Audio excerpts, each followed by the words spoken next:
Hey guys, Mr. Betts here. We've spent some time so far talking about infinite series and whether those series converge or diverge. And I want to talk now about if a series converges, there's a couple of different ways that convergence could look. So I'm going to throw a couple of definitions up here to start with. So the two different types of convergence that we're going to talk about are absolute convergence and conditional convergence. And the difference here is if we look at a series and look at all of the terms, but the absolute value of those terms. This is kind of a worst case scenario for a series. So if we have a series where some terms are positive and some are negative, positives and negatives are canceling each other out along the way. If we look at all positive terms and we add them together, that's the biggest possible sum. And if that series still converges, then the series does what we call converge absolutely. So absolutely referring to the absolute value. On the other hand, if we take the absolute values of all the terms and we add those together and that series diverges, but the series itself converges, generally this is going to happen because we're using the alternating series test. So we have some positive terms and negative terms canceling each other out.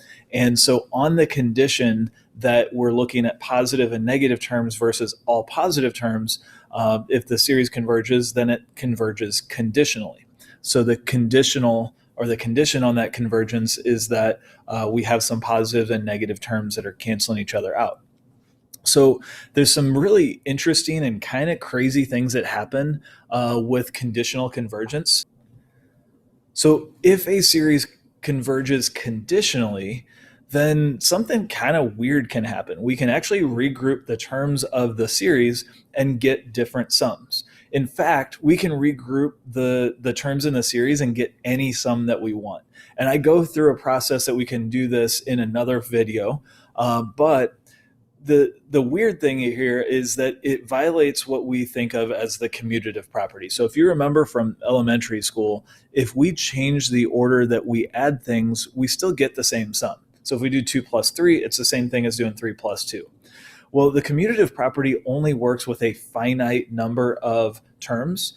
I shouldn't say only. It's only guaranteed with a finite number of terms. It can work with an infinite number of terms, and I'll talk about that in a minute. But if we have infinitely many terms in a conditionally convergent series, what happens is we end up with infinitely many positive terms and infinitely many negative terms. And by rearranging the order that we add them together, we can actually converge on any sum that we want. And again, watch the other video, kind of that goes through the process of how we could do that. But it is possible because of the fact that we're adding infinitely many terms together. So infinity kind of does some crazy things here when we're talking about convergence. On the other hand, if a series converges absolutely, then it converges.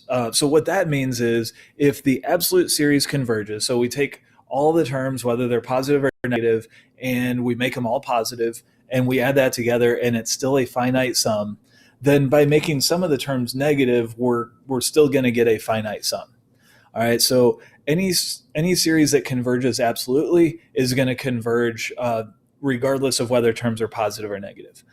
We've done tests like the ratio test already, where the ratio test is actually a test for absolute convergence. So if a series converges because of the ratio test, then we know it converges absolutely. So this is a pretty important idea that if we have a test that converges for absolute convergence, then the series is going to converge regardless. Another thing about absolute series is if a series converges absolutely, then if we regroup and rearrange terms, we get the same value no matter what. So it doesn't matter how we rearrange them or regroup them.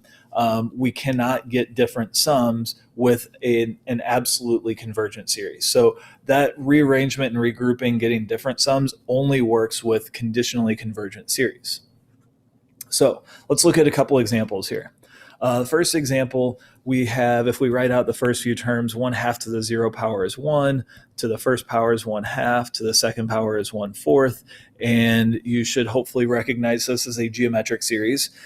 So since it's a geometric series, we can check to see if it converges by looking at the common ratio. The common ratio here is 1/2, and since 1/2 is between -1 and +1, that means that the series converges. Now, this is an absolute series. So all the terms in this series are positive. The second series I have here is really similar, except some of the terms are negative. So every other term is negative. It is an alternating series. We actually don't need the alternating series test to show that this converges because it's also a geometric series. So the common ratio here is -1/2. And because -1/2 is between -1 and +1, this series also converges.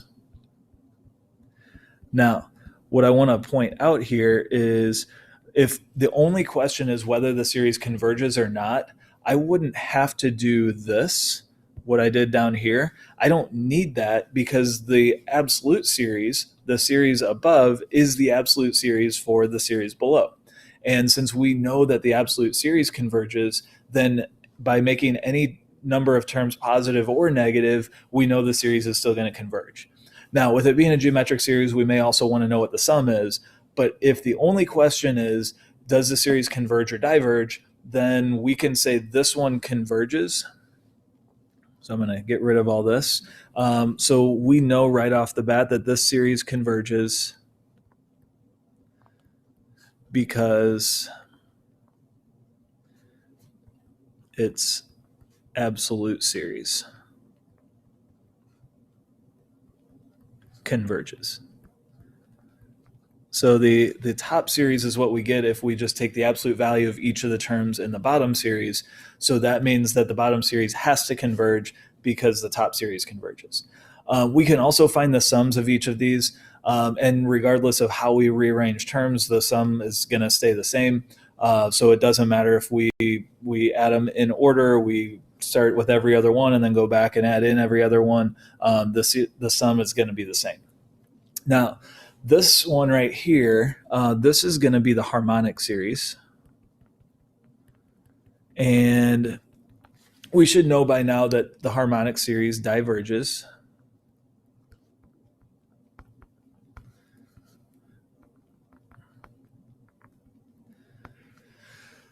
However, because of the alternating series test, if we look at the alternating harmonic series,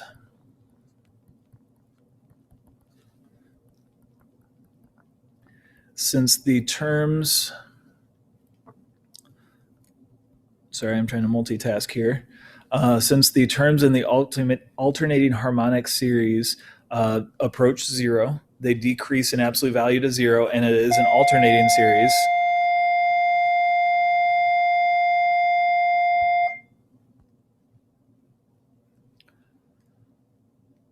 So since this is the alternating harmonic series, and the terms decrease in absolute value to zero, then we know that this series converges by the alternating series test.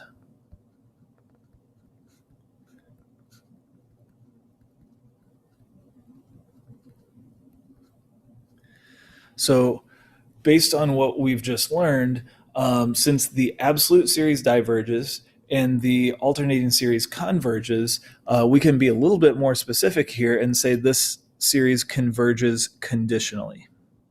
And again, the condition under which this series converges is that it has to be an alternating series. Because if we made all of the terms positive, that series would diverge.